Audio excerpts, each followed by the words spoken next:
So we begin the session with Sri Vikram Lal, and he will lead all the musicians to take this forward. Thank you. Performing here in IIC, and interestingly, he is from Hyderabad, and I wanted to have a discussion about the vernacular voices of Qawwali, because Qawwali, as we understand in Delhi, is Farsi, Arabic, and Urdu. Later on Urdu, and then of course Punjabi and Sindhi. But there are many other languages in which Qawwali was sung, and language was the vehicle through which Sufism traveled. And Gesu Daraz, Banda Nawaz in Hyderabad took Qawwali, Sufism to the Deccans. And I thought that if he's here, we'll take advantage of him trying to explain something about that. But the most importantly for us, that we have Miraj Ahmed, whom I'm extremely grateful, because he's 90 years old, he's quite frail, but we should not go by his physical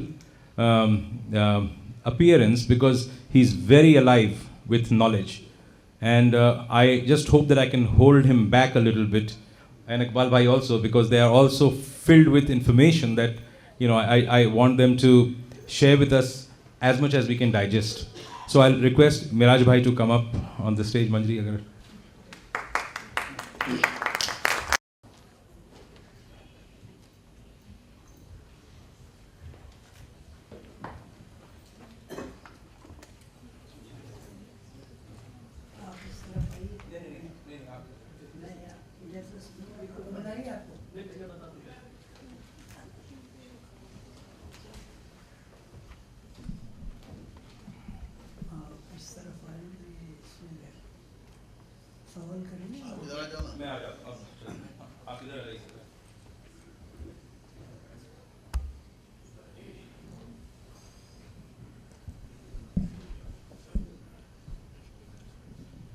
This shift is only because he can hear better from the left side.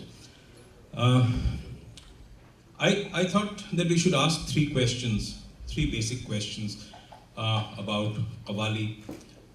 The big philosophical issue and question about Qawwali, we are all quite familiar with. People here, I don't think, need to be told much about it. I can see people sitting here who are much better and much more knowledgeable than I am in the philosophical content of Qawwali. However, I would like to just touch upon it and see their reaction on what is the origin of Qawwali. So, Qawwali कहाँ से आई, और Qawwali का जो रूप है अभी हिंदुस्तान में, वो ओरिजिनल रूप तो नहीं है, वो तो सिर्फ यहाँ का है, वो एक म्यूजिकल ट्रेडिशन. So इसके बारे में थोड़ा नीरज भाई आपसे थोड़ा शुरू कीजिए, आपके बात. देखिए, क़व्वाली जो है रिवायती चीज़ है. हज़रत ख्वाजा अमीर खुसरो रहमतुल्लाह अलैह ने हज़रत निज़ामुद्दीन औलिया के हुक्म से इसको राइज किया कि हज़रत ख्वाजा मुइनुद्दीन चिश्ती रहमतुल्लाह अलैह ने 100 साल पहले थोड़ी सी क़व्वाली रखी. उसके बाद में हज़रत अमीर खुसरो ने इसको ज़्यादा उजागर किया. इस तरीक़े से हुक्म दिया हज़रत ख्वाजा निज़ामुद्दीन औलिया ने कि यहाँ पर कई मज़हब व मिल्लत के लोग रहते हैं, कई उसके मानने वाले कई मज़हब के रहते हैं, तो सबको एक छतरी में रखने के लिए, एकता के लिए क़व्वाली रखी. क़व्वाली के असली मायने हैं अक़वाल का बयान करना. अक़वाल वो किसी का भी हो, उसको कौल कहते हैं. कौल किसी का भी हो, उसको बयान करने वाला क़व्वाल. अब इस बात को बहुत लोग कम जानते हैं, मगर बोलने का मेरा मतलब ये है कि क़व्वाली को रखा इस वास्ते है कि ये उस मालिक से अपनी क़ुर्बत पैदा हो, समझना. अब जिसको क़व्वाली में कुछ मायने भी नहीं समझ में आते, वो भी झूमता है, समझना. ऐसा इसका फैज़ है क़व्वाली का. यह हज़रत अमीर खुसरो की कोशिश और ख्वाजा निज़ामुद्दीन औलिया की दुआ है इसके ऊपर. जी इकबाल भाई, आप कुछ कॉल के ऊपर, क़व्वाली के ऊपर जी. कॉल पे तो सुबह बहुत डिस्कशन हो चुका है, मुझे मालूम हुआ. वैसे तो ये सब जानते ही हैं कि कौल, प्रोफेसर अरबी बैठे हैं, इन्होंने सुबह भी इस पर बहुत रोशनी डाली, मुझे मालूम हुआ. अरबी वर्ड है क़व्वाली. वैसे तो अरब से आई, अरब की चीज़ है। अरब में कवाली कौला से और अजम में ये समा कहलाई, सीमा कहलाई। कुछ लोग सीमा, कोई समा, मत समा कहलाई। मगर यह है कि हिंदुस्तान में जो इस कव्वाली ने रंग, भारत में जो रंग पकड़ा, जो आज आप देख रहे हैं, इसमें बहुत चेंजेस आए। शुरू में अरब में कव्वाली सिर्फ दफ पर होती थी, दफ पर, एक दफे पर, और ताली भी नहीं बजती थी, ताली भी ममनू थी, दफ पर कव्वाली होती थी।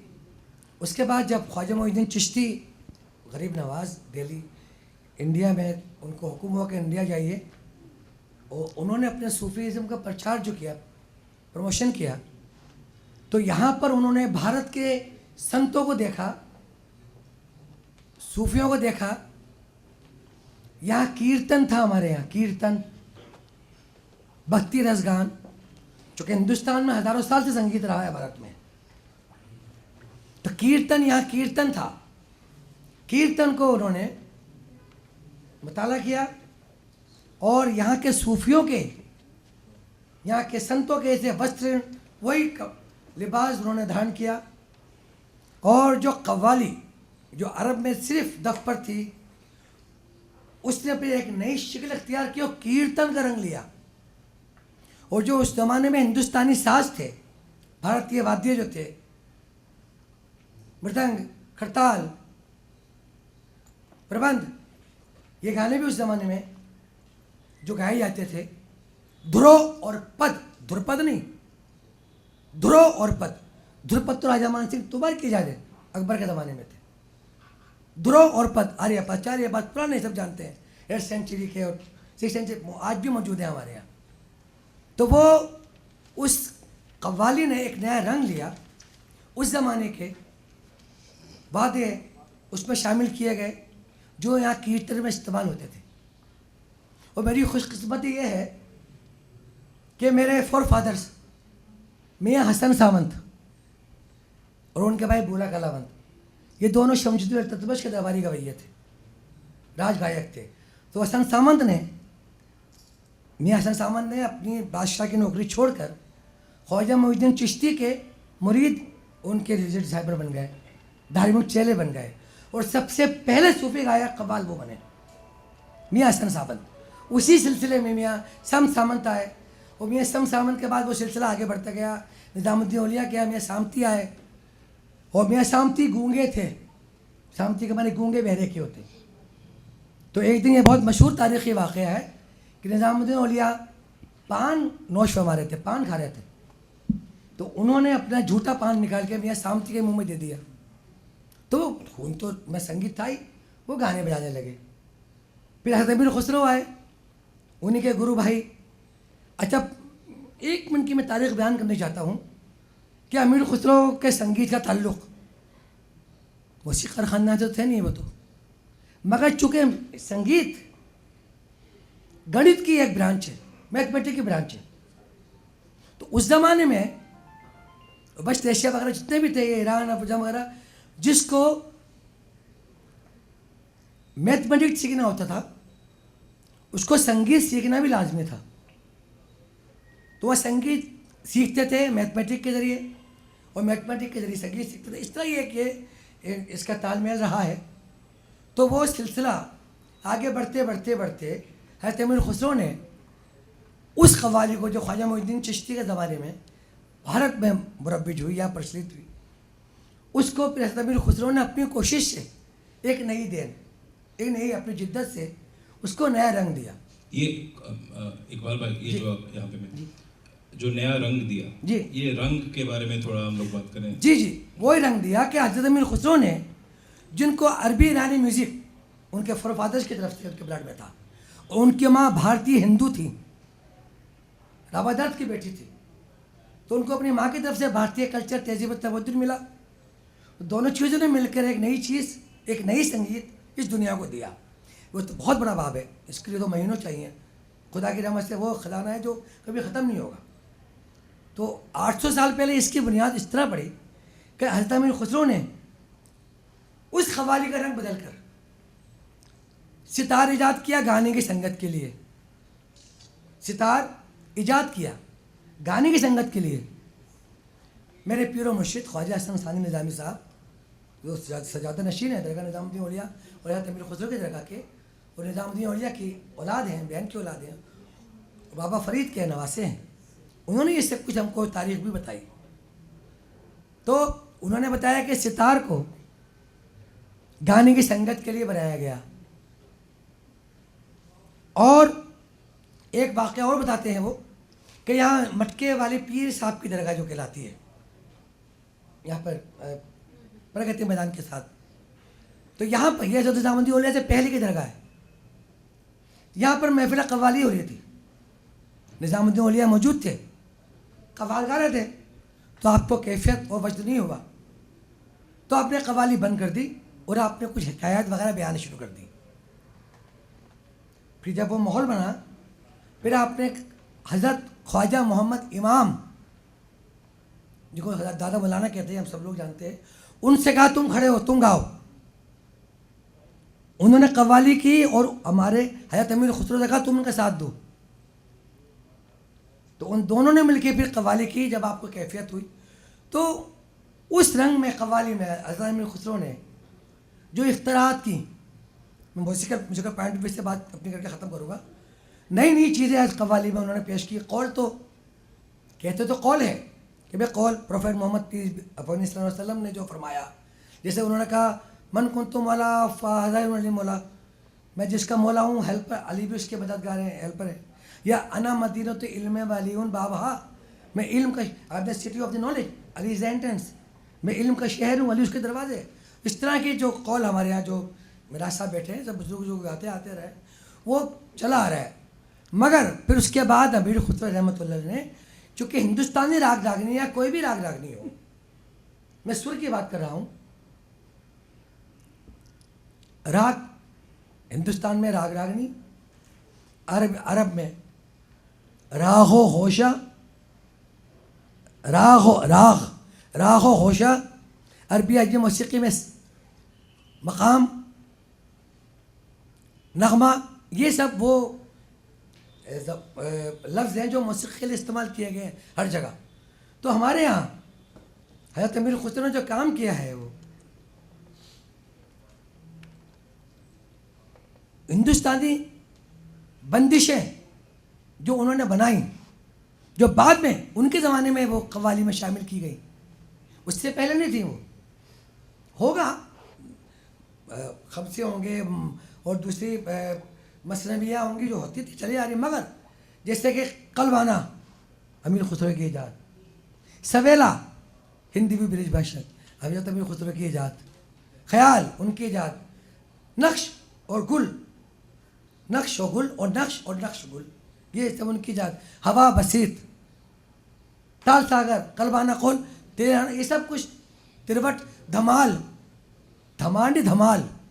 धमाल एक ऐसा गाना है, मेरा साहब बैठे हैं, इनको पता है कि जब जिस पे गाने पे सूफ़ी नाचते हैं, रक्स करते हैं, वो धमाल कहलाता है।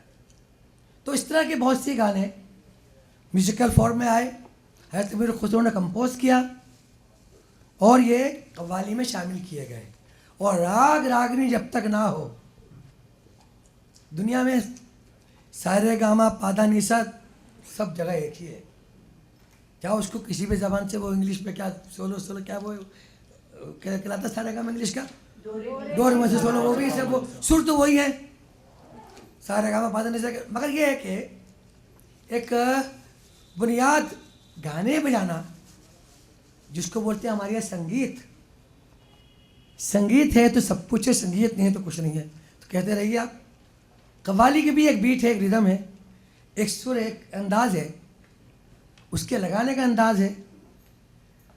मैं बात कर रहा हूँ जैसे कि मिसाल के तौर पर मैं इस पे आ रहा हूँ इसी बात पे कि कव्वाली की जो म्यूजिकलिटी है उसी पे थोड़ा हम लोग डिस्कस करते हैं आगे। ये जो रंग डाला उन्होंने म्यूजिकलिटी का, क्योंकि कॉल वगैरह में वो म्यूजिक उस तरह डफली से जो बता रहे थे बजता है, इतना वाइब्रेंट और रिच म्यूजिकल ट्रेडिशन जो हम लोग का है, उसके बारे में थोड़ा सा मैं विराज साहब से पूछना चाहता हूँ। विराज भाई, ये बताइए कि कव्वाली में जो मुझे समझ में आया कि एक सबसे इम्पोर्टेंट चीज़ होता है बंदिश चीज़ या जो भी आप बनाते हैं, जो बनता है एक पोइट्री के बहर और ताल को मिला के। You know the Persian poetry has all kinds of beaters which इसके अंदर रिदम और साहिब महफिल का असर और रिदम का और कव्वाल का अपना कहने का अंदाज, ये सब मिलाकर एक चीज़ पैदा होती है जिससे कैफ पैदा होता है। कैफियत हो या रिक़त हो या हाल हो, हाल वो जो कैफ में घूमते हैं या वो करते वो भी होता है, रिक़त भी होती है और कैफ भी होता है।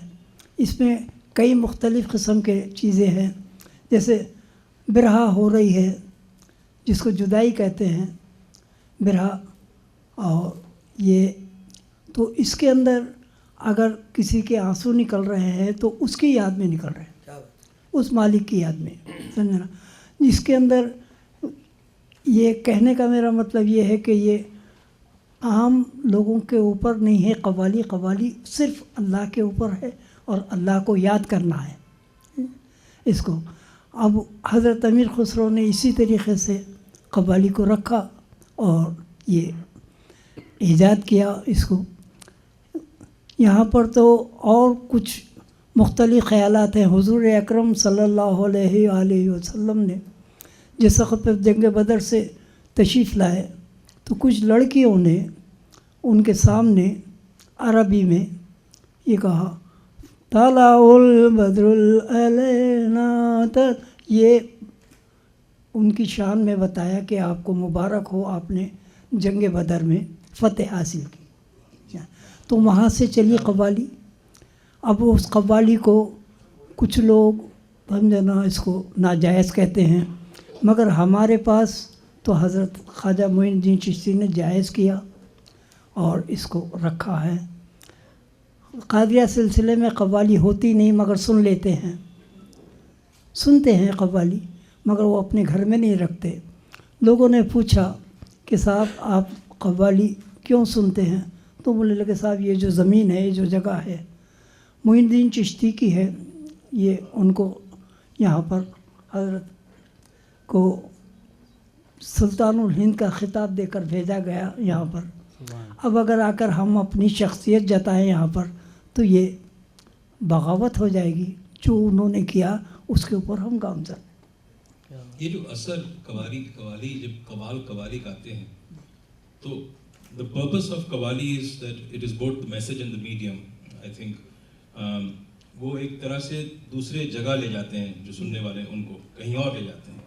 ये तो वो ताल का इस्तेमाल किस तरह होता है, जैसे दोहराना होता है, टकरार होता है, तकरार इन सब के बारे में थोड़ा बताएं कि कव्वाली के जो कंपोनेंट्स हैं, रिदम हो, तकरार हो और गाने वाले का अंदाज़ हो, तो उसमें एक कैफ पैदा होता है। हज़रत अहमद जाम रहमतुल्लाह अलैह का 1150 साल पहले का ज़माना है। इनका कलाम हो रहा था हज़रत ख्वाजा कुतुबुद्दीन बख्तियार काकी रहमतुल्लाह अलैह में।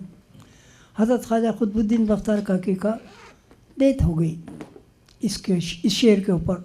वो शेर था, कुश्तगाने खंजर तस्लीम रहा अर्ज़बाज़ गैब जाने दीगरस्त। तो अगर तकरार नहीं, उस ज़माने में ना तो कोई कौम थी कव्वाल की, ना पेशा था। मुरीदैन ही कव्वाली करते थे, जो मुरीदैन थे हज़रत ख्वाजा निज़ामुद्दीन औलिया के ज़माने तक भी मुरीदैन। उसके बाद में पेशा बना, कौम बनी, हज़रत अमीर खुसरो ने कौम बनाई है, पेशा बना। अभी 850 साल से लोगों ने इसको कव्वाली को अपना पेशा बनाया, अपना रोज़गार बनाया। इस तरीक़े से अब ये आम कव्वाली जो है इसको मना किया गया।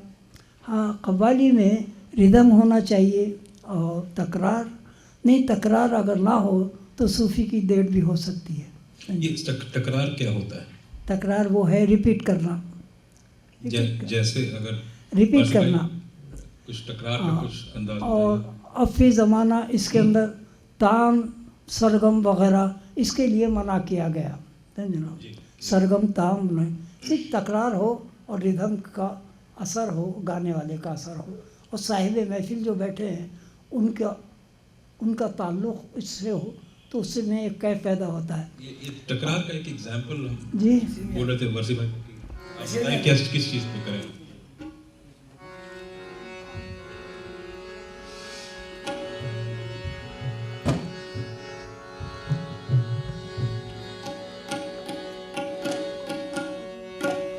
हो ना हो, हो ना हो।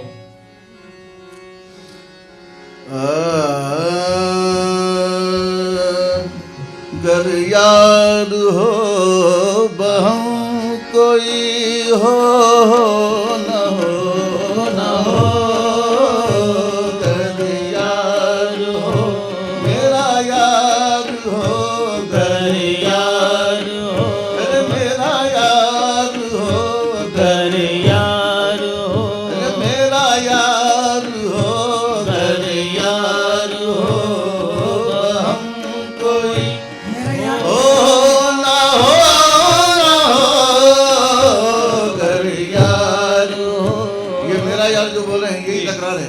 अरे मेरा यार हो, हाँ ये मेरा repetition, यार repetition। हो, बस मेरा यार हो, गर ये है यार। तकरार। अब जो ये कर रहे हैं ना इसी को कहते हैं तकरार, रिपीट करना इसी को कहते हैं तकरार। तो वो शायर साहब ने कहा कि मेरा यार अगर मेरे सामने हो, कोई दुनिया होती हो ही ना होती ना हो, समझे? मुझे इसकी परवाह नहीं। तो अब उनका तख़य्युल, उनके ख़यालात ये होते हैं कि सिवाय अपने यार के और किसी को ना देखे, समझे ना, कोई ना हो। इस तरीक़े से सूफिया इकराम ने इसको राइज किया और इसको मुराद पे पहुंचाया। हज़रत ख्वाजा अमीर खुसरो रहमतुल्लाह अलैह ने कहा, काफिर इश्क़ हूँ मैं बंदे इस्लाम नहीं। मैं इश्क़ का काफिर हूँ, इस्लाम का बंदा नहीं। बुत परस्ती के सिवा और मुझे कुछ काम नहीं। काफिर इश्क़म मुसलमानी मेरा तरकाव नीस्त, हर रगे मन तार गश्ता हाजत ज़ुन्नार नीस्त। हज़रत इसे शाह नियाज़ अहमद साहब ने इसको उर्दू में किया, काफिर इश्क़ हूँ मैं बंदे इस्लाम नहीं, बुत परस्ती के सिवा और मुझे कुछ काम नहीं। क्या बात है। इसको इसी का तर्जुमा है किया। तो इस तरीक़े से ये कव्वाली को रखा गया। और कव्वाल अगर बाअमल हो और उसको बातहारत बावज़ू बैठ कर कव्वाली करे तो उसके अंदर एक कैफ पैदा होगा, एक चीज़ पैदा होगी। एक गुलबर्ग शरीफ में एक कव्वाली होती है देखानी ज़बान में जिसको कहते हैं बंद सीमा। सीमा में गैर आदमी नहीं जा सकता, कबीले के या उनके मुरीदीन हो, उसको कव्वाली कहते हैं। उसके अंदर एक कैफ पैदा होता है। यहाँ पर हज़रत निज़ामुद्दीन औलिया रहमतुल्लाह अलैह के ज़माने में एक साहब हुजूर के मुरीदों में से उनकी डेथ हो गई। वो शेर था सादी अलैह रहमा का, ए तमाशा गाहे आलम रूए तो कुजा बहरे तमाशा मी रवि। इसके ऊपर कुछ तकरार में कमी हो गई, उनकी डेथ हो गई। तो इस तरीक़े से मना किया गया कि इसको तान पलटे सरगम वगैरह में ना लें, इसको रिदम के ऊपर और तकरार के ऊपर रखें। ये जो आपने कहा, what I find very interesting in Qawwali is that the beat of the Qawwali becomes the heartbeat of the person who is listening to it, you know, and that is the idea of zikr. जो जिक्र का हम लोग बात करते हैं Sufism में, so the जिक्र को किस तरह से आप उसकी कैफियत लाते हैं, किस तरह से आप उसको क्रिएट करते हैं। एक तो रिदम का आपने बताया कि you know repetition of the rhythm, बोलने के तरीके जी आप दोहराते हैं और कोई एक बात जो है जो अच्छी है एक वर्स में उसको अलग लेके बार बार दोहराते हैं, जो ये हो ना हो आप जब अभी कर रहे थे। The beauty of qawwali is that it continues to, there is a continuum, you know, of music that goes on, and then you pick out phrases and emphasize them. And it's a very important aspect, I think, of the musicality of Qawwali. And that happens when you actually respond to how the audience is responding. A qawwal responds. आप देखते हैं कि कैफियत हो रही है तो आप उसको और दोहराते हैं, you know. कव्वाल भी उस ज़माने में सूफी होते थे खुद, सुनने वाले भी सूफी जब होते तक हैं। खुद अंदर से आपके नहीं होगा उस वक्त तक आप कुछ उसका ना तो एंजॉय कर सकते हैं ना दूसरों को मजा दे सकते हैं। ठीक बात बोल रहे हैं। कव्वाल भी सूफियों के मुरीद होते थे जैसा अभी बताया, और वो उसी में रंग में कव्वाली के मकाम होते थे। हर जगह कव्वाली नहीं होती थी, जो खानकाह में होती थी या मकाम एक वक्त गाने वाले सुनने वाले एक ही सेम मतलब के होते थे, हम ख्याल होते थे, हम मिजाज होते थे, तो वो एक रंग बनता था। पीर जैसा आपने बताया, मेरा साहब ने भी बताया कि पीर सामने बैठा है, मेरा गुरु बैठा है, और मैं अपने गुरु में खुदा को देख रहा हूँ, खुदा का जलवा महसूस कर रहा हूँ। तो अपने आप को उस लायक पहले बनना है कि आप पाक साफ है तो खुदा को देख सकते हैं, नापाक क्या देखेगा खुदा को। ठीक बात बोल। आई मीन इसी कारण जब आप कव्वाली गाते हैं तो एक तो रिपीटेटिव, कोई बोले कि एक म्यूजिकल कैरेक्टर चल रहा है रिपीटिशन का, तो it can be said that वो बहुत मोनोटनस हो सकता है, बहुत बोरिंग हो सकता है, लेकिन कव्वाली में ऐसा नहीं होता है। The beauty of qawwali is that it has a certain fixed structure, और उसमें बहुत इम्प्रोवाइजेशन आता है, बहुत कुछ। आजकल इम्प्रोवाइजेशन काफ़ी होने लगा नहीं, है पहले भी उसमें जैसे गिरह, जो सुबह भी प्राण साहब ने गिरह की बात की 2 मिनट की, गिरह जो डालते हैं आप, किस उसको डालने के लिए आपको समझ होना चाहिए पहले कि किस चीज़ की वजाहत गिरह। करना, किसी कलाम जी। की वजाहत करना, उसको कहते हैं गिरे। जी। अगर गिरे चस्पा हो तो उसके अंदर एक कैफ पैदा होता है। नहीं, गलत किस्म की गिरे लगाकर उसको गलत वो गिरे। एक गिरह का कुछ हमको आप बताइए, आप गाइए, मैं बताऊंगा। हाँ, ये गिरह डाल देंगे आप, गाइए, बहुत अच्छा कोई रहेगा। चीज़ गाइए, मैं बताता हूँ गिरे क्या है। गरियारो कुछ भी कोई ये चीज़ खुद भी गिरह डाल देंगे ये। गरियार हो बहम कोई हो न हो न हो, गरियार हो बहम कोई हो न हो, गर अपना हो सनम कोई हो न हो, इसके ऊपर अगर कव्वाल सूफियों का अगर तालीम हासिल किया हुआ है तो वो उसी किस्म की गिरे लगाएगा। गिरे मुलाहिजा कीजिए, गरियार हो वहम कोई हो ना हो, जब अपना हो सनम कोई हो, सितम हो मुनासिब सितम चाहते हैं, करम की नज़र हो करम चाहते हैं, मोहब्बत का अपनी भरम चाहते हैं, खुशी चाहते हैं ना गम चाहते हैं, जो तुम चाहते हो वो हम चाहते हैं। क्या बात है, जब क्या बात है, वाह, अपना वाह, हो सनम कोई क्या बात है, हो न हो, कलाम से मुनासबत रखते हुए जब क्या अपना बात है, हो अपना सनम, जब अपना, अरे अपना सनम जब छाप तिलक सब चीनी एक बहुत मशहूर हज़रत अमीर खुसरो का ये जी। कलाम है। इसके ऊपर एक शेर है कि क्या है वो, छाप तिलक सब चीनी मुझसे नैना मिला के, मैं देखत की देखत रह गई, बैरागन कर दीनी रे मुझसे नैना मिलाकर। तो मैंने इसके ऊपर गिरे लगाई, यार की मर्ज़ी के ताबे यार का दम भर के देख, यार की मर्ज़ी के ताबे यार का दम भर के देख, अर्ज़े मतलब करके देखा तर्क मतलब करके देख, क्या बात है, ये बे इरादा मरने वाले बिल इरादा मर के देख, सब तमाशे कर चुका ये भी तमाशा करके देख, ये यार तेरा है तो फिर तेरी है सारी कायनात, यार तेरा है तो फिर तेरी है सारी कायनात, सबको अपना करने वाले उसको अपना करके देख। आगे कहते हैं, देखत देखत ऐसी देख, तर्क दुनिया तर्क उक़बा तर्क मौला तर्क तर्क, आखिर में तर्क को भी तर्क करो, तर्क दुनिया तर्क उक़बा तर्क मौला तर्क तर्क, यानी यूँ बेआरज़ू जीने की आदत करके देख। आगे कहते हैं कि देखत देखत ऐसी देख, देखत देखत ऐसी देख, मिट जाए धोखा रह जाए एक। क्या बात है इमरान भाई, इट्स अ पिवट, गिरह is a pivot around which the sher opens up, I think, you know, मैंने कि एक फलक्रम है, एंड उसको सिराज औरंगाबादी के कुछ शेर मैं आपको सुनाता हूँ। सिराज औरंगाबादी का अदब में बहुत बड़ा मकाम है। जी जी। हज़रत फरमाते हैं,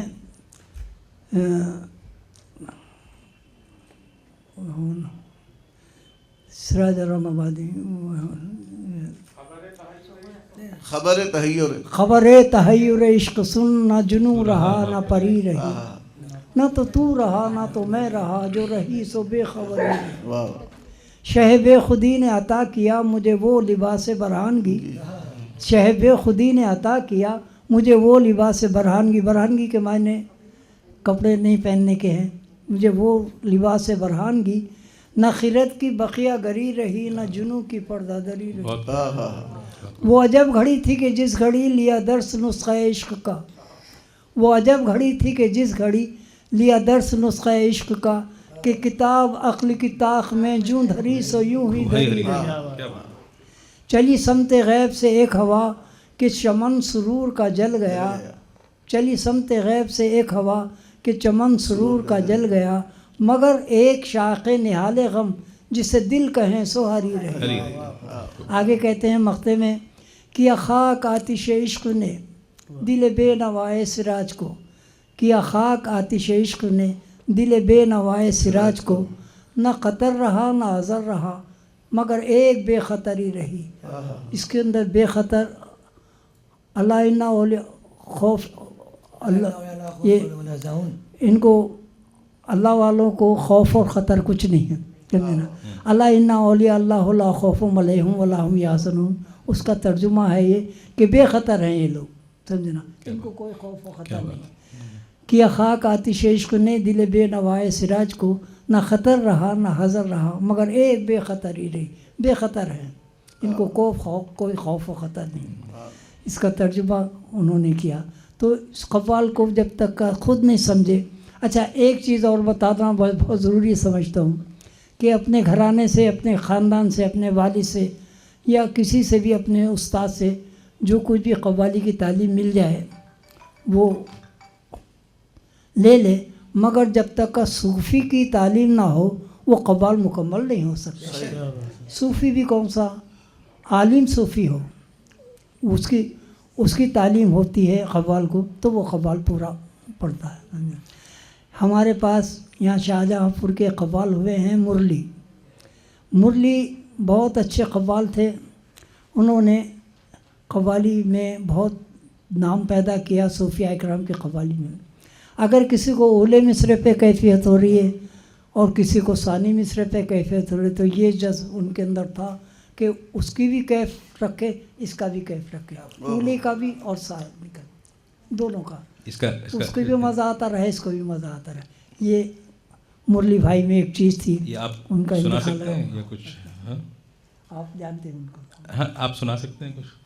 उनका वो था कि ओ मोरे परदेसी बलमवा कैसे कटे मोरी रात रे, ये उनका वो था। तो सुनाइए आप।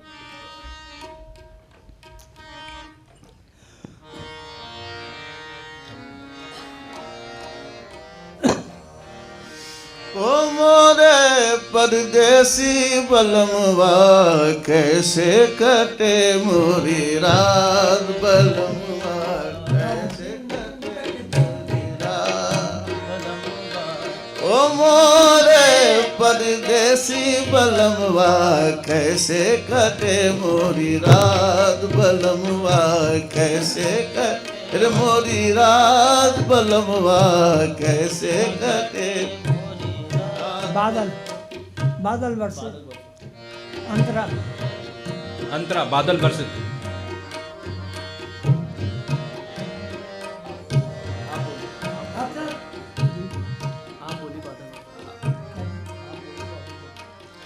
कैसे कटे मोरी रात, बलमवा। इसको जुदाई में ले लिया सूफिया इकराम ने, बिरहा कहते हैं इसको, और उर्दू में कहते हैं इसको फ़िराक़। फ़िराक़ वो है जो अपने पीर की जुदाई में या हकीकी मायनों में जुदाई हो पीर से, तो उसको कहते हैं। इस तरीक़े से हज़रत अमीर खुसरो का एक मुखड़ा है, आपको मैंने सुनाया, जो मैं जानती बिसरत है सैया घूंघटा में आग लगा देती। इसको एक फ़िल्म में भी आया ये मुखड़ा, मगर उसको गलत तरीक़े से नौशाद साहब ने और शकील साहब ने उसका उन्वान रखा, मगर आगे का शेर है इसका, जो मैं जानती बिसरत है सैयाँ घूंघटा में आग लगा, इन चुरियों की लाज पिया रखना, ये तो पहन लहीं अब उतरत ना, इन चुरियों की लाज पिया रखना, ये तो पहन लहीं अब उतरत ना, मोरा भाग सुहाग तुम ही से है, मैं तो तुम ही पे जुबना लुटा बैठी। ये फिराक में है। इसी तरीके से फिराक में और भी चीज़ें हैं। क्यों ना अश्कबार हुआ करूं, क्यों ना बेकरार रहा करूं, जो बग़ैर तेरे ना हो सकूं, तो तू ही बता के मैं क्या करूं। तुझे फ़िक्र दरमा है चारा घर, मुझे दर्द अपना अजीज़ है, तुझे फ़िक्र दरमा है चारा घर, मुझे दर्द अपना अजीज़ है, ये निशानी दी है हबीब ने, इसे कैसे दिल से जुदा करूं। मेरे दिल को दर्द अता किया, मुझे दर्द वाला बना दिया, मेरे दिल को दर्द अता किया, मुझे दर्द वाला बना दिया, तेरा शुक्रिया मेरे दिल रुबा, मैं करूं तो कैसे अदा करूं। आखिर में कहते हैं मेरी ज़ीस्त का हो ये मुद्दा, मेरे जीने का, मेरी ज़ीस्त का हो ये मुद्दा, मेरी मौत का ये माल हो, तेरे वास्ते मेरी मौत हो, तेरे वास्ते मैं जिया। What is so interesting is that while we are having this conversation, we have moved from Delhi तो to इसी the तरीके Deccans, से you know. ये कव्वाल जब तक का कव्वाली को अशार को समझेगा नहीं, वो सामाइन को क्या समझाएगा। इस तरीके से वो बोलने का मेरा मतलब ये है कि कव्वाली को रखा गया और हम लोग सुने, रिवायती चीज़ है वो बताया। जी जी जी। और नहीं, मैं ये कह रहा था कि अभी हम लोग दिल्ली से शुरू किए और हैदराबाद, आई मीन औरंगाबाद पहुंच गए, दक्कन, और उधर से आप फिर चले गए ब्रज। तो this is the beauty of qawwali, it travels, it has travelled with Sufis. चूँकि ख्वाजा निज़ामुद्दीन औलिया के साथ उनके 400 मुरीद दक्कन की तरफ गए थे। हाँ, नहीं मैंने चारों तरफ हर भाषा में सिलसिले से निज़ामी सिलसिला 400 पालकियाँ गई थी दिल्ली से। जी, लेकिन वो मेरे कहने का मतलब है कि हर तरफ हिंदुस्तान में सिर्फ सिंधी, पंजाबी, फ़ारसी, अरबी और उर्दू में कव्वाली नहीं होती, हर बहुत तरह की कव्वालियाँ होती हैं। मिराज भाई is a fountainhead of those qawwalis, he knows those kalams, and there many kalams that are in Bhojpuri, many kalams that are in Braj, in Awadhi. तो मैं रिक्वेस्ट करूँगा मिराज भाई थोड़ा इस पर आप रोशनी डालें, कोई एक भोजपुरी कलाम या कुछ बताइए। वो भोजपुरी में तुमको याद है वो? ये चाचा भतीजा हैं बाय द वे। क्या है बेटा? ताया, चाचा नहीं ताया है हमारे वालिद से बड़े हैं। नसीर सगरी उमर मोरी मई काम अलबई, सगरी उमर मोरी मई काम अलबई, कहा लेके जइबे गवनवा है राम, कहा लेके जइबे गवनवा है राम, कहा लेके जइबे गवनवा। लड़की कहती है मेरी उम्र तो पूरी मैके में गुजर गई और ये मुझे कहाँ लेके जा रहे हो, कौन से गांव लेके जा रहे हो, मैं जानती नहीं, समझना। आगे कहते हैं ना मुंह में गुंढंग, ना मुंह पे जुबना, ना मैं खूबसूरत हूँ, ना मेरे पास कोई जेवर है, ना मुंह में गुंढंग, ना मुंह पे जुबना, ना ऐसा पहनो गहनवा राम, खोल घूंघट जब पिया मुख देखे, एक होना चली है बहनवा है राम। क्या बात है। हाँ, ये सुनाइए।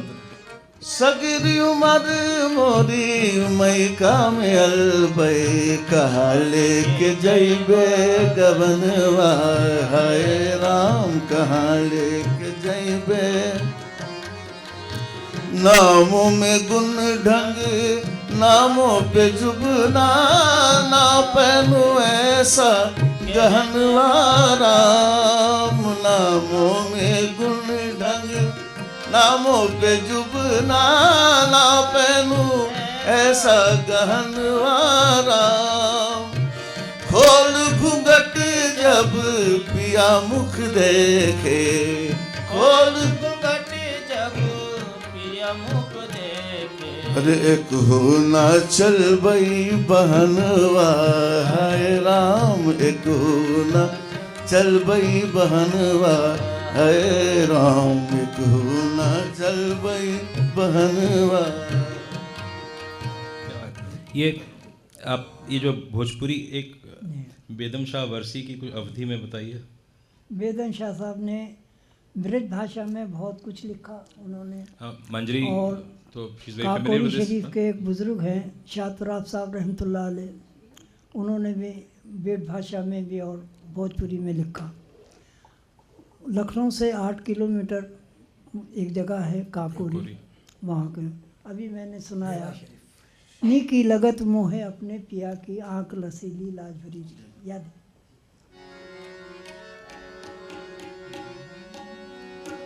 ये वो चलेगा पापा।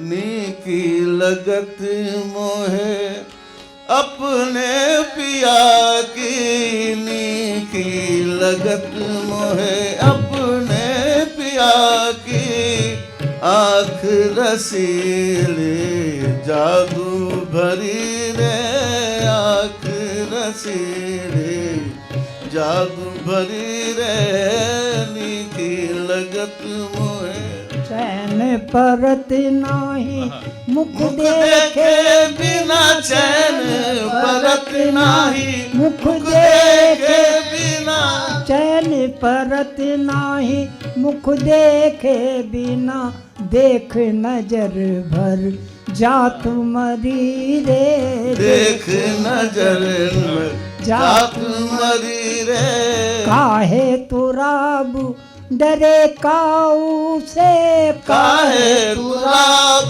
डरे काहू से, काहे तुराब डरे काऊ से, प्रीत करी काम चोरी करी रे, अरे प्रीत करी काम चोरी मुगल आजम करी ने, रे, प्रीत मुगल आजम ने शकील साहब ने और नौशाद साहब ने उजागर किया, प्यार किया तो डरना क्या, पर्दा नहीं जब कोई खुदा से, बंदों से पर्दा करना क्या, पीड़ित करी काम चोरी करी रे, इसी उन्वान को लेकर उन्होंने इसको वो किया। तो बोलने का मेरा मतलब ये है कि जो छाप हमारे बुज़ुर्ग छोड़ गए हैं, शायरी की हो या संगीत की हो, ये जो छाप छोड़ गए उसी का तर्जुमा करने वाले हम हैं, समझे ना। और पूरा तर्जुमा भी पूरा कॉपी भी नहीं कर सकते। वो फिल्मी है, ये इल्मी है। फिल्मी है और वो इल्मी फिल्मी है। है, ये इल्मी बात है। जी हाँ, वो फिल्मी बात थी, ये इल्मी बात है। जी जी। इसमें बहुत इंटरेस्टिंग एक चीज़ और नज़र आता है इंडियन कव्वाली में ही नहीं, in general in Indian music, is the distinctions that you make between so-called folk, classical, semi-classical. All those distinctions get blurred. Actually, you can see very clearly the folk element in Qawwali. You can similarly see a lot of classical बंदिशें। इकबाल भाई आपसे हमने request की थी कि कोई बंदिश ऐसा बताइए। नहीं, मैं ये तो बहुत बड़ा बाब है। मैंने बताया था कि अभी एक क्या होता है कि अभी मेराज भाई ने बहुत खूबसूरत जो पूरब की और इधर की मुख्तलिफ ज़बानों में जो बंदिशें गाई, क्या हज़रत अमीर खुसरो की बात आती है, क्योंकि मौजूदा कव्वाली जो हज़रत अमीर खुसरो की ही मेहनत है, उनकी जदोजहद की मेहनत है, उन्हीं की काफ़ी कोशिश जो उन्होंने अपनी मौसीकी को, उनकी मौसीकी 3 हिस्सों में बांटी जाती है। एक तो क्लासिकल गाने, एक सेमी क्लासिकल के गाने और एक मुल्की गाने जैसे फोक सॉन्ग वगैरह। तो बात तो इस वक्त कव्वाली की हो रही है, क्लासिकल की तो नहीं हो रही, मगर चूँकि हर चीज़ की बुनियाद क्लासिकल है हज़ारों साल से, क्या कव्वाली हो, कीर्तन हो, गज़ल गायकी हो, ठुमरी गायकी हो, कोई भी इसनाफ़ मौसीकी या फ़न है, उन सब की जो बुनियाद है वो राग रागनी पर ही है। चूँकि जब दुनिया बनी उससे पहले तमाम रूहें, एक मकाम था आलम बरज़ख कहलाता है, कि जब तमाम आत्माएं वहाँ पैदा हुई, रूहें, तो एक अल्लाह की आवाज़ आई, आकाशवाणी, खुदा की आवाज़, अलस्तु बिरब्बिकुम, क्या मैं तुम्हारा रब नहीं हूँ, तुम्हारा पालनहार नहीं हूँ? तमाम आत्माओं ने एक साथ कहा, बेशक कालू बला तू है। तो निज़ामुद्दीन औलिया फरमाते हैं, उनका कौल हमारे पीर मुर्शिद ख्वाजा हसन थानी साहब ने बताया कि हर रूह ने वो आवाज़ एक नए राग में सुनी, और जिसको जिस राग के सुरों से लगाव है या उस पर कैफियत होती है, उससे उनसे पैदा होती है, उसने वो अल्लाह की आवाज़ उस राग में सुनी। और निज़ामुद्दीन औलिया फरमाते हैं मैंने वो आवाज़ पूरी भी में सुनी। क्या बात है। तो इस संगीत का और रूहानी मौसीकी जो भी हो, चूँकि तो परमात्मा परमात्मा, आत्मा तो परमात्मा, खुदा खुद तो खुदा, और आत्मा ही वहाँ से आती है, आत्मा ही यहाँ से जाती है भाई।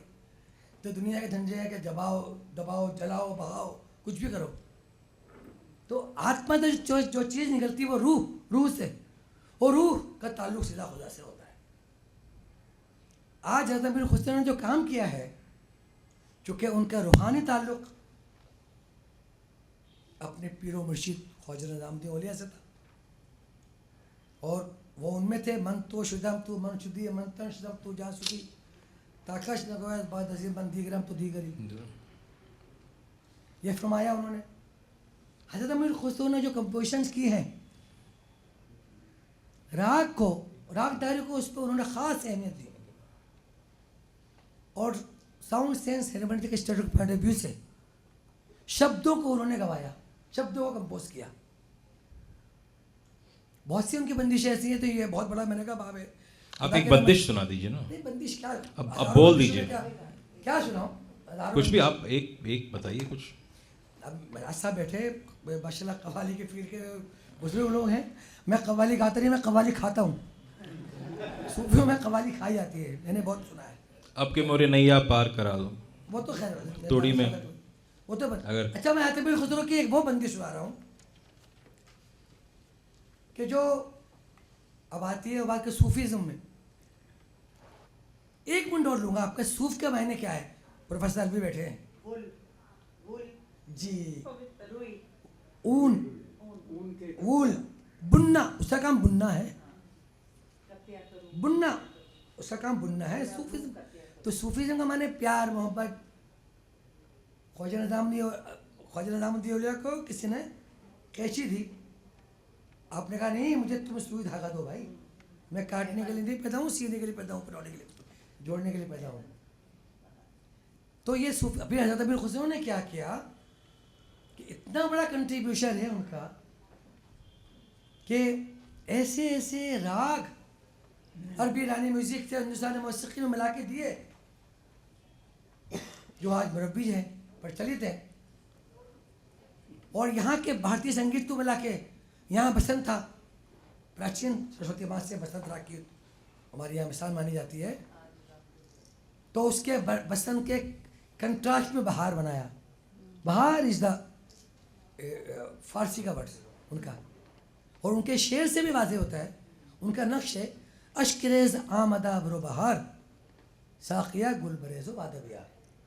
तो ये अब अच्छा उन्होंने राग रागनी में उसको चूँकि जो वही उन्होंने काम किया है, तो मैं वो नक्श के एक प्लीज सुनाइए जी। सुआ बहार, ये चूँकि बहार के प्रकार हैं, साथ देना भी नसीब है।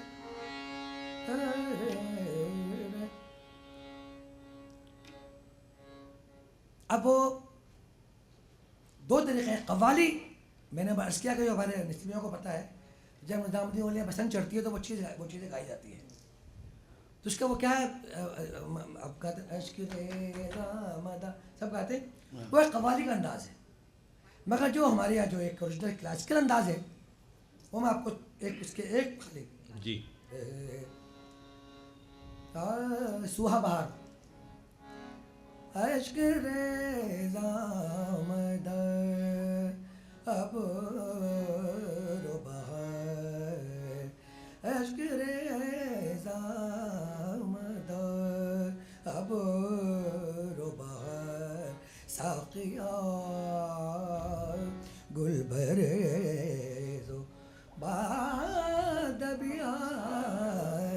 ये क्लासिकल अंदाज़ है। अब कव्वाली बताना मैं अश्क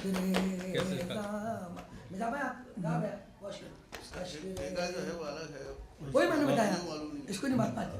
तो वो एक अलग कव्वाली का, चूँकि वो बीट है, अश्क रेज़ा मदद,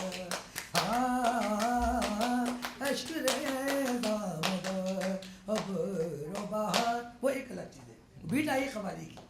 तो चूंकि मैंने बताया गया है तमीर खुसरो के गाने हर दौर में अपने अपने अंदाज से, अब हमारे ये बैठे हैं बुजुर्ग हैं, सब गाते हैं बाखूबी हम चुमेता बिंदाबाशी। ये फारसी की गज़ल है तमीर खुसरो की। मेरे पीरो मुर्शिद ख्वाजा साहब ने फरमाया, जब मैंने उस्ताद चांद खां साहब से ये बंदिश याद की फारसी की, तो कहने कि तुमको पता है शाहना राग की बात हो रही थी, शाहना की। कह लगे ख्वाजा हसन सानी साहब फरमा रहे हैं मेरे पीरो मुर्शिद कि शाहना किसके लिए बनाया गया, शाहना राग हज़रत अमीर खुसरो ने क्यों बनाया। जी मैंने कहा फरमाइए। कह लगे इस गज़ल के लिए शाहना बनाया उन्होंने, बाखूबी हम चुमेदा बंदाबाशी के लिए। शाहना कांदड़ा, शाहना भी कई इक़साम है, कई प्रकार हैं, शाहना कांदड़ा, शाहना बहार, शाहना मल्हार, और तीनों में हज़रत अमीर खुसरो की बंदिशें हैं। इंशाअल्लाह कहीं मौका लगा तो क्या है कि शाहना अभी बाखूबी हम चुमेदा बिंदाबाशी कव्वाली का अंदाज तो अपना अलग है, बीट का अंदाज है जो है, मगर जिस तरह देना मियाँ नसीर मियाँ वो भी अलग है। शाहना कांदड़ा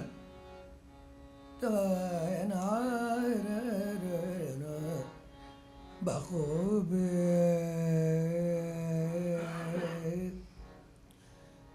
ख्याल के गाने वाले भी बैठे हैं, सुनने वाले भी बैठे हैं। आप ये अंदाज लगाइएगा इसमें और ख्याल गायकी में क्या फ़र्क है।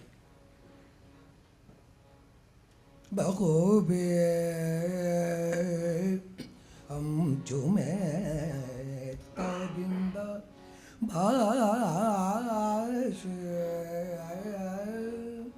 बमुल्के दिल बरे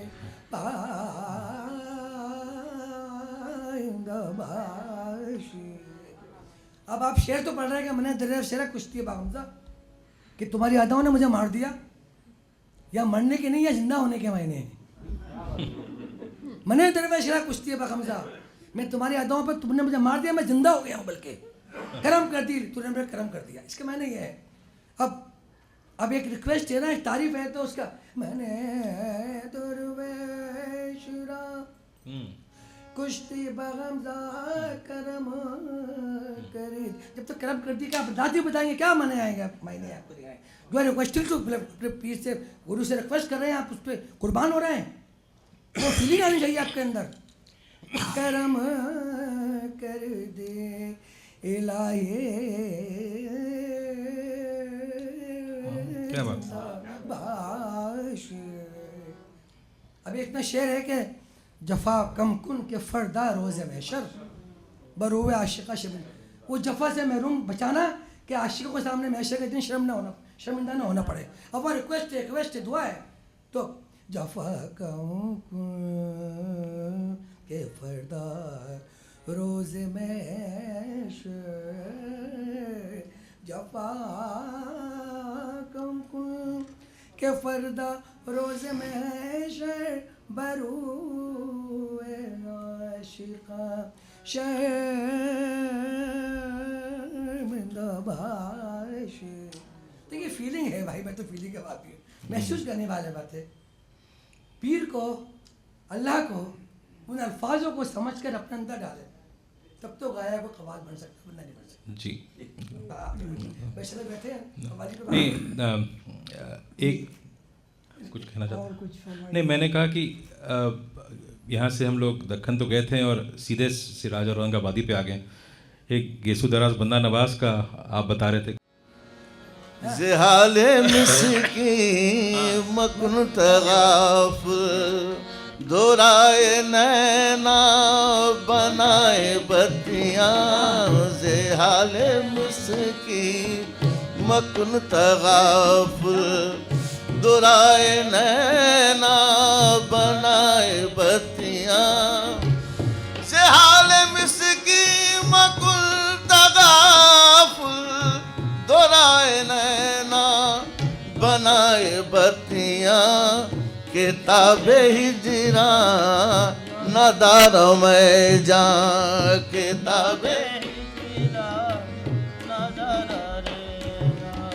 नाले हो काहे लगाए छतियां के दावे हिजरा नदारों में जान नाले हो।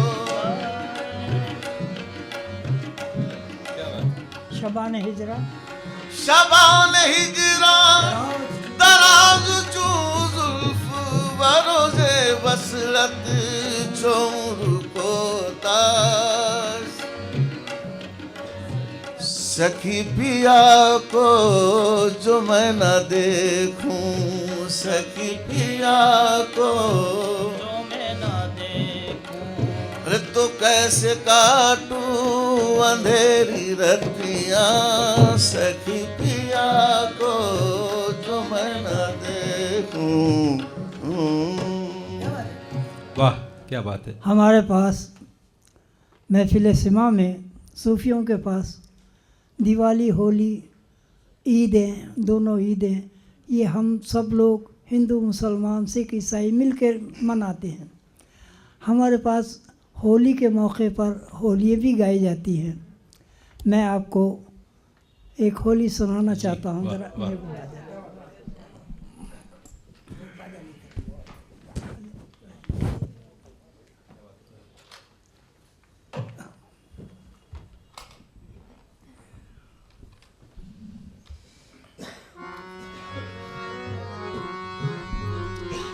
घोड़ा गया खान साहब।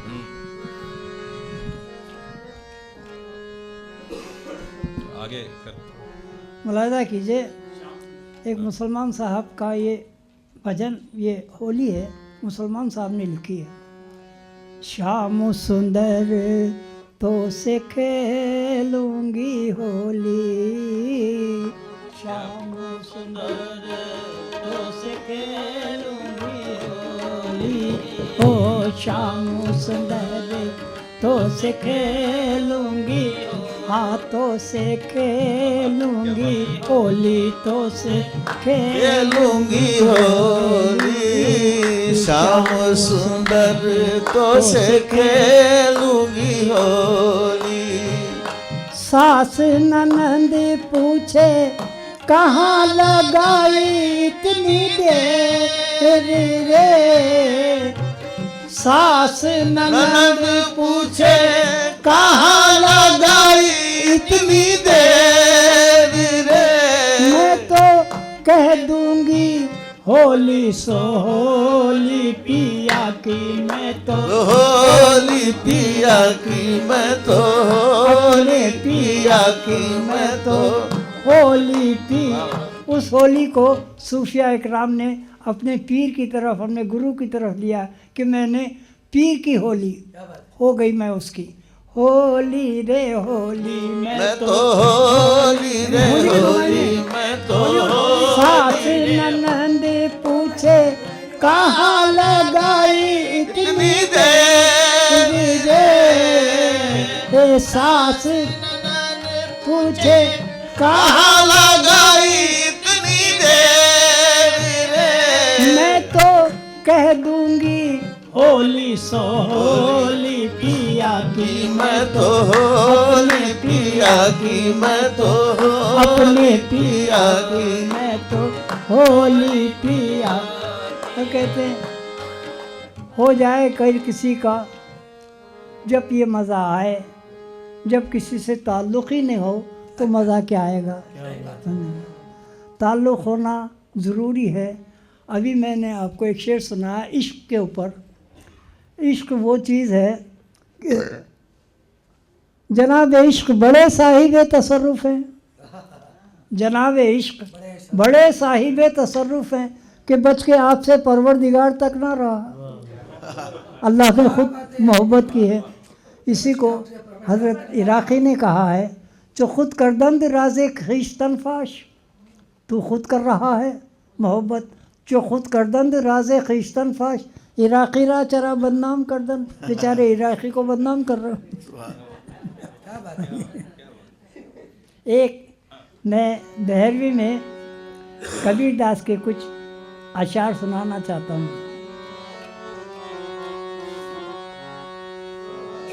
नवा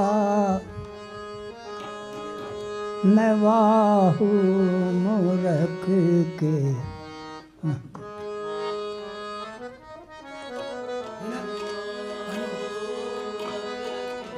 मैं वाहू मूरख के मैं जाऊं बलहारी। बाहु मूरत के मैं जाऊं बलहारी। वाहू मूरत के जाऊं बलहारी। जिन मोरी सुध बुध सगरी विसारी। जिन मोरी सुध बुध सगरी विसारी। मैं वाहू मूरत के जाऊं बलहारी। बाहु मूरत के झार पात में तो राही दर्शन। झार पात में तो राही दर्शन। आप ही मूरत आप पुजारी। आप ही मूरत आप। इसके ऊपर सूफी शायर ने कुछ शेर लिखे हैं, मैं माफ़ी चाहता हूँ। कहते हैं करें हम किसकी पूजा और चढ़ाएं किसको चंदन हम। क्या बात। करें हम किसकी पूजा और चढ़ाएं किसको चंदन हम। सनम हम दैर हम बुतखाना हम बुत हम ब्रह्मन हम। सनम हम दैर हम बुतखाना हम बुत हम ब्रह्मन हम। दरो दीवार है नज़रों में अपनी आईना खाना। दरो दीवार है नज़रों में अपनी आईना खाना। किया करते हैं घर बैठे ही अपना आप दर्शन हम। किया करते हैं घर बैठे ही अपना आप दर्शन हम। न कील व काल से मतलब न शक्ल अजगाल से मतलब। मुराकिब अपने रहते हैं झुकाकर अपनी गर्दन हम। उठाए से कब उठते हैं किसी शेखो ब्रह्मन के। उठाए से कब उठते हैं किसी शेखो ब्रह्मन के। दरे दिल ही पे बैठे हैं जमा कर अपना आसन हम। अब आखिर में मक्ते में कहते हैं हुआ है फैज़ मालूम एक मुद्दत में हम ही थे वो। हुआ है फैज़ मालूम एक मुद्दत में हम ही थे वो। जपा करते थे जिनके नाम की दिन रात सुमरन हम। जपा करते थे जिनके नाम की दिन रात तो उसने कहा आप ही मूरत आप ही पुजारी। मैं वाहू मूरख के मैं। क्या बात। वाह वाह वाह। दे दे।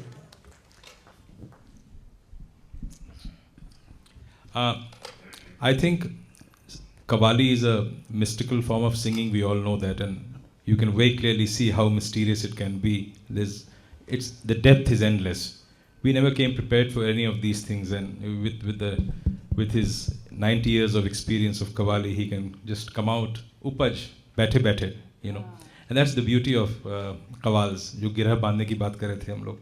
So I'm really grateful to all of you for have taken this time out, and बहुत आप कैसे कहूँ आपको मैं, you know, आप आए यहाँ पे, आपकी तबीयत ठीक नहीं थी कल, और बहुत बहुत अच्छा लगा हम लोगों की आप आज आके हम लोगों के साथ बात किया आप लोगों ने।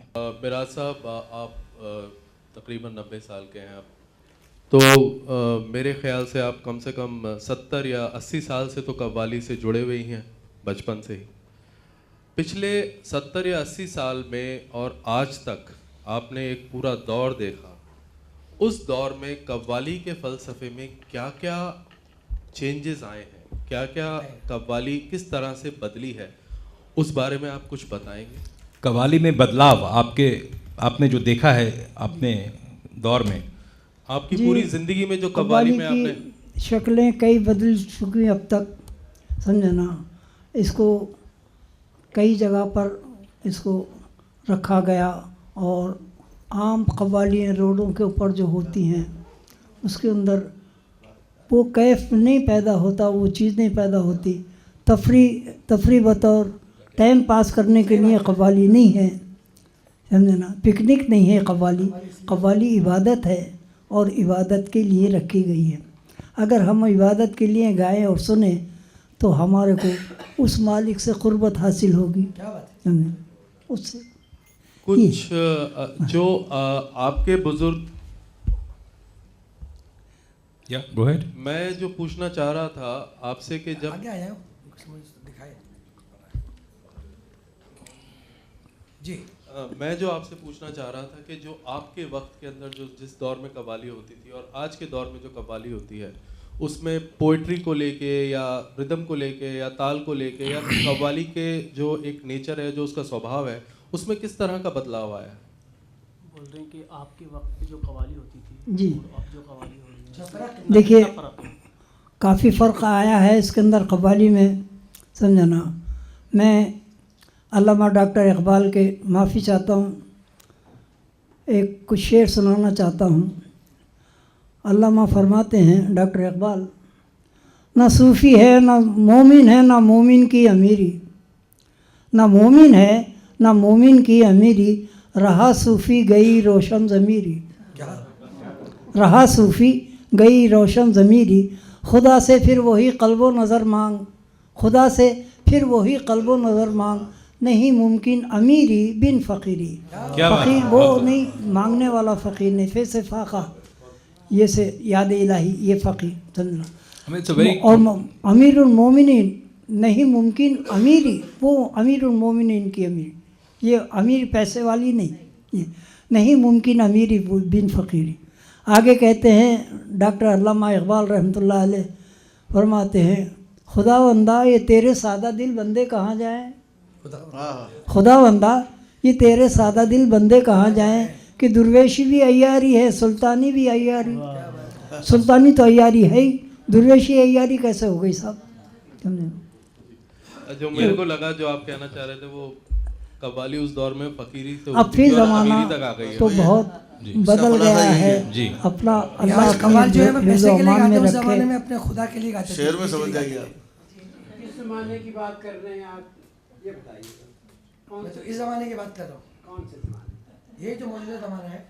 नहीं देखिए, उन्होंने जो सवाल किया उन्होंने बताया बड़ा, लेकिन फर्क सिर्फ इतना है कि जो दरगाह और खानका में कव्वाली गाई जाती है वो बिल्कुल ठीक है, स्पिरिचुअल खुदा की, लेकिन जो बाहर और जगह आज से 80 साल पहले भी जो मैंने सुनी है वो थी डिफरेंट टाइप की कव्वाली, वो सेकुलर दिवाली होती थी, उसमें ऐसे शेर जो इकबाल के बोले वो ऐसे आते थे, क्या बात है, वाह। जो सजब सजदा हुआ कभी तो ज़मीन से आए, वो वहाँ ऐसी चीज़ें बिल्कुल वहाँ गालिब की आती थी चीज़ें, ना था कुछ तो खुदा था, कुछ ना होता तो खुदा होता, बिल्कुल ऐसी चीज़ें वहाँ आती अब आपको आती जो हैं वो सुना गैब है, से, आती हैं गैब से, ये मज़ामी ख्याल है, गालिब सईद खामा नवाए सरोश क्या है, बात ये जो चीज़ें हैं बिल्कुल सही फरमाया। खान का और दरगाह में बिल्कुल दुरुस्त, लेकिन जिसको ये पिकनिक कहते हैं,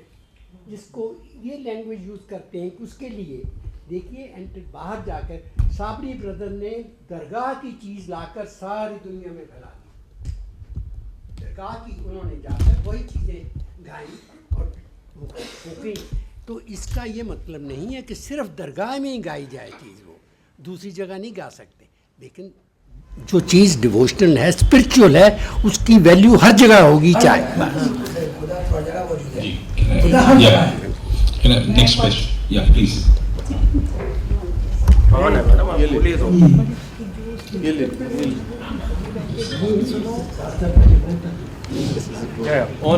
ऑन मेरा नाम है Vijay Bajaj Rajdan. I am a musicologist and I was a student at Baroda university, MS university Baroda. जी। मैंने वहाँ से हिंदुस्तानी रागास का संगीत पढ़ा है। मेरा क्वेश्चन ये कव्वाली की तालों से रिलेटेड है, जो ताली हम बजाते हैं, मुझे थोड़ा सा इस पे लाइट डालिए कि जब अमीर खुसरो साहब के टाइम से क्या ताल, इसमें ताली ऐसे बजती थी और वो आज भी ऐसे ही बज रही है, उसमें कोई चेंज है, और ताल क्यों इसमें एक महत्वपूर्ण एक उसका एस्पेक्ट है, इस पर थोड़ा सा। इसके ऊपर थोड़ा हम लोगों ने टच किया था, you may recall we mention a little bit about beat becoming the heart beat and all that. मैं दोबारा ये सवाल वो ताल के बारे में पूछ रही हैं कि ताल और ताली जो बजता है, ताली जो बजती है कव्वाली में, ताल से मुताल्लिक़ ये है कि इसका ज़रब जहाँ पर है वहाँ पर ताल दी जाए, समझा। अच्छा, उस ज़माने में ये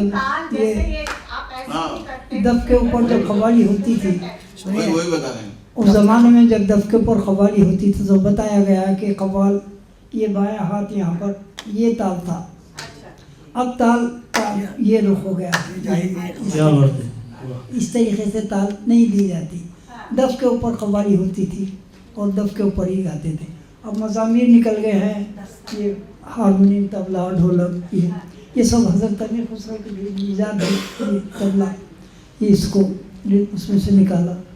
अच्छा, मज़ामीर के बारे में बताऊँ एक बात मैं आपको। मज़ामीर कौन से साज़ों को कहते हैं? वो साज जो मुंह से बजाए जाते हैं वो मज़ामीर कहलाते हैं। और वो एक शरई मतलब इस्लामिक सूफीज़म का जो कानून है उसमें वो जायज़ नहीं मानते कि वो नहीं होने चाहिए। तो ये एक अलग पार्ट है। मगर ये जो जैसे ढोलक है या पखावत को काट कर तबला बनाया गया या सितारा बनाया गया और साज इस्तेमाल किए गए हज़रत अमीर खुसरो के ज़माने में, तो वो आज मौजूद है और वो हर दौर में उसमें तब्दीली भी आती गई है। मगर ये मज़ामीर के जो इंस्ट्रूमेंट साज हैं ये बुजुर्ग लोग, सूफी लोग कहते हैं वो नहीं इस्तेमाल होने चाहिए। क्यों साहब? मज़ामीर वाले साज जो है वो इस्तेमाल नहीं होने चाहिए। एक चला आ रहा है फ़िलॉसफी। तो ये तो ज़िंदगी में कभी ख़त्म होने वाली चीज़ ही नहीं है, क्योंकि सुर ले और बोल तो इंसान के साथ ही पैदा होता है। और जब इंसान मरता है तो सिर्फ यही मरता है, संगीत, बाकी कुछ नहीं मरता। जी तो मुँह सांस तो नहीं है ना, वो तो अंदर के हाथ है। क्या कह रहे हैं? रीड सबसे पहले जो है ना, रीड जिसको बंसरी कहें, बंसरी कहें, मुरली कहें, जो रीड से बंद तो मैं वो सांस के बाद मुंह में लेके आया था, जो मुंह में लेके आया था। ये तो सांस तो ये तो हाथ से बस। मुरली जो है तो हमारे भगवान श्री कृष्ण जी के एक उनसे मिसाल दी जाती है, मौजूद है, मगर वो फूंक से बचती है। वो मुंह नहीं जाके बचता, फूंक से बचती है। वो फूंक से बचती है, फू। ये तो आपने देखा होगा ही। वो मज़ामीर में नहीं, वो अलग चीज़ है। वो तो एक मजहबी उसका एक मकाम है, एक रिलीजियस और एक अध्यात्मिक उसका एक पहलू है।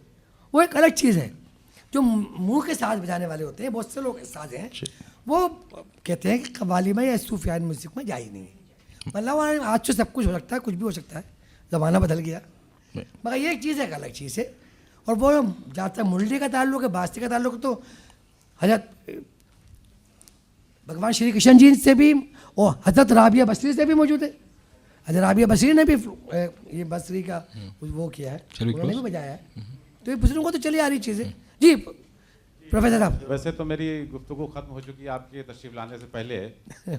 और जनाब नेवला साहब अभी नेवल साहब जी, वो इन्होंने जो फिल्मी और जो जवाबी कव्वाली का दौर हिंदुस्तान में शुरू हुआ, मैंने कुछ इसकी मुखालफत मेरे जहनी तौर से, रूहानी तौर से मेरी मुखालफत रही है कि जो खानकाही कव्वाली है वो खानकाही है, बिल्कुल। और जैसा कि आपने मिसाल दी कि नुसरत फ़तेह अली ख़ान, साबरी ब्रदर्स ये आए और इन्होंने अवामी कव्वालियाँ गाईं, लेकिन वो अवामी कव्वालियाँ आज भी खानकाहों में उनकी पजीराई नहीं है, एक बात।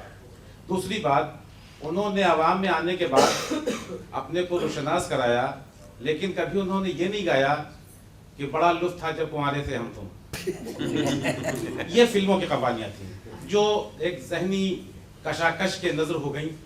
एक वक्त आया कि इसके पसंद करने वाले लोग थे, और उसके बाद जिस मैंने अपनी गुफ्तगू में इकबाल भाई ये अर्ज़ किया था कि जिस स्पीड से सूफियाना कव्वाली अपनी परवाज़ की बुलंदियों के साथ आगे बढ़ रही है, चेंजेस तो कायनात का एक जुज़ हैं, तब्दीलियाँ तो होती रहती हैं, उसी तरह से आज फिल्मी कव्वाली जो थी वो बिल्कुल सिकुड़ के रह गई है। आज की फिल्मों में कव्वालियाँ नहीं आ रही हैं, सूफ़ी कलाम आ रहे हैं, लेकिन जो कव्वाली का जो कॉन्सेप्ट पुराना था उन फिल्मों में, उनमें वो चीज़ नहीं है। एक बात ये ख़त्म हो गई। दूसरी बात, एक विक्रम साहब, मिराज साहब ने जिक्र किया था अभी मुरली कव्वाल का। मुरली के वालिद थे कन्हैया, शाहजहाँपुर के।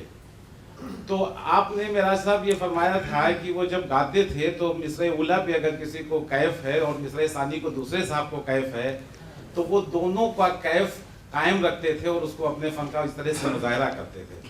फिर आपने वो कलाम बोरे परदेसी बलम्वा, तो उसमें फिर वो बात रह गई कि वो किस तरह से दोनों को सेटिस्फाइड करते थे, दोनों के कैफ को दोबाला करते थे। वो बात वहीं पर रुक गई थी। ये वक्त का वक्त कमी है, चलिए फिर कमी है, इंशाल्लाह किसी वक्त फिर कभी हम लोग ये जरूर मिराज भाई को बुला ये के ना खत्म होने वाला मसला है भाई। जी सॉरी लाफानी नाम है। एक मिनट हाँ। चलिए जी फरमाइए। मेरा नाम मंजरी सिन्हा है। मैं कौन वाकिफ नहीं आपसे? जी हाँ साहब से एक आखिरी सवाल है, चूँकि क्लासिकी मौसीकी से इसके ताल्लुकात की नहीं चल जी रहा जी है? अच्छा, इसके ताल्लुकात की बात चल रही थी, तो मैं जानना चाहती थी कव्वाल बच्चों का घराना जो क्लासिकी मौसीकी की तरह से शुरू हुआ, उसका कव्वाली से किस तरह से जुड़ाव था? मैंने आपके तशरीफ आने से पहले अर्ज किया था अच्छा कि सबसे पहले जी जो दो भाई थे, मियां हसन सामंत और मीरा बुला कलावंत, जो हिंदुस्तानी भारतीय संगीत के गायक थे और शमशुद्दीन अल्ततमश के राज गायक थे, उसी पदवी पे थे। उनमें से एक भाई मियां हसन सामंत जो थे वो दरवेशाना सफ़ेद के थे। उन्होंने बादशाह की नौकरी छोड़ दी और शमशुद्दीन अल्ततमश की नौकरी छोड़कर ख्वाजा मोइनुद्दीन चिश्ती के मुरीद बने और सबसे पहले सूफी गायक, रूहानी गायक वही कव्वाल बने। कव्वाली चूँकि अरब का रफ्ता था, उनके साथ इस्तेमाल हुआ। उनकी औलाद मियाँ सामती के मियाँ शम सामंत पे मियाँ सामती, वो पहुँचते पहुँचते मियाँ अशफर खान सब तक आया। इकबाल भाई मैं रिक्वेस्ट करूँगा कि इसके बाद करें, बिकॉज़ इन लोग को दूसरा प्रोग्राम शुरू करना है। I am really sorry. Manjari Sinha ji की बात को मैं जी मैं इसके बाद बात नहीं कर लेते हैं। लिंक हवा इकबाल भाई हम दिल्ली के आने का ये सिलसिला आप वही है हमारा। बाहर कर लीजिए ना, अब ये मंजरी वहाँ से नाराज हो रही है मेरी तरफ। तो नहीं, मंजरी को नाराज होने का हक यूँ नहीं है कि जो काम हो रहा है वो इल्मी काम हो रहा है, फिल्म में नहीं हो रहा। Okay, thank you very much. पहुँचाना बहुत जरूरी है लोगों तक। चलिए मिराज भाई, थैंक यू वेरी मच।